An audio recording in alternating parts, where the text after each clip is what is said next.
Humahabol na ng dalaw ang ilan sa mga kapatid nating bumisita sa Manila North Cemetery ngayong huling araw ng undas. Live mula sa Manila North Cemetery, nasa frontline ng balitang yan, si Kari Cator. Kari, gaano pa karami ang tao dyan?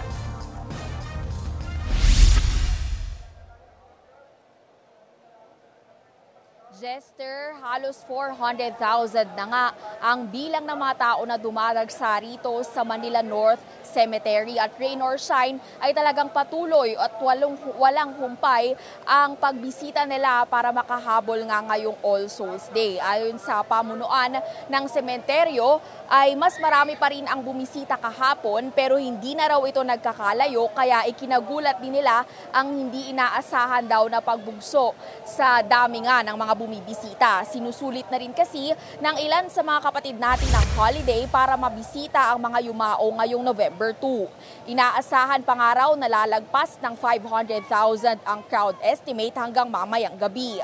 Sa dami nga ng tao, isang batang babae ang nahiwalay sa pamilya. Wala rin siyang suot na tag sa kamay. Agad naman niyang inanunsyo ng pamunuan ng sementeryo kaya nasundurin siya ng kanyang nanay. Anya, nakalimutan niyang palagyan ng child tag ang kanyang anak.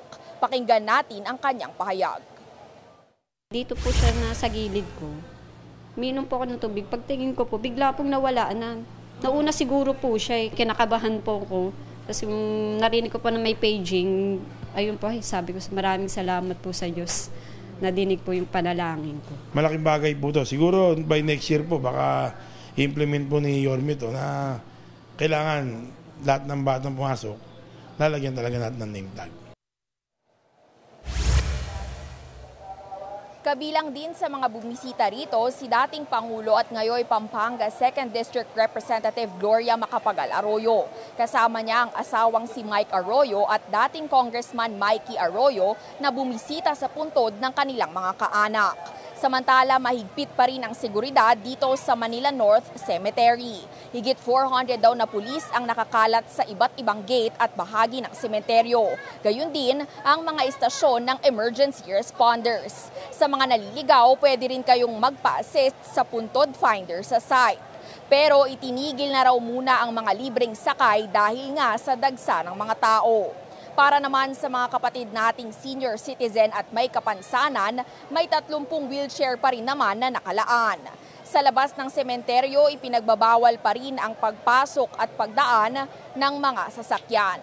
Jester, sa mga hahabol pang bibisita sa kanilang mga yumaong mahal sa buhay, hanggang alas 9 raw itong Manila North Cemetery. Pero payo nila, wag nang magpagabi at maghanda pa rin sa pabago-bagong panahon. Isa pa, wag na raw magtangkang magdala ng mga bawal dahil as of 4 p.m. din ay marami nang nakumpiska na nasa halos 400 na kabilang ang mga matatalim na bagay, mga gamit pang sugal at iba pang flammable materials. Yan muna para sa latest. Balik sa iyo, Jester. Kari, kahapon meron din mangilan-ngilan tayong kapatid na nahihirapan pa rin maghanap ng puntod bilang napakalaki nga ng Manila North Cemetery sa kabila ng pagkakaroon ng puntod finder. Sa ngayon ba, meron pa rin mga challenges din o hamon dun sa ilan nating mga kapatid na hanapin yung puntod ng kanilang mga mahal sa buhay? Yes, Jester, sa nakita nga rin kanina, yung puntod finder dito sa site kung saan nga sila pwedeng magpatulong para hanapin yung mga nicho ng kanilang mga yumaong mahal sa buhay ay mahaba pa rin ang mga pila at nagkakaroon ng medyo gulo o hindi ganun kaayos dahil nga marami yung mga gusto ring makahanap sa mga puntod ng kanilang mahal sa buhay. At bukod dyan ay nakadagdag pa yung siksikan at kawalan ng sakay rito sa sementeryo kaya mas hirap silang matunton yung mga puntod nga. Pero ang sabi naman ng pamunuan ng Manila North Cemetery ay bukas pa rin silang mag-assist sa lahat at kung hindi naman kaya sa site ay pwede rin nilang ma-access yung puntod finder nga online para kahit papano ay matulungan silang mapuntahan yung mga nicho nga na hinahanap nila. Jester.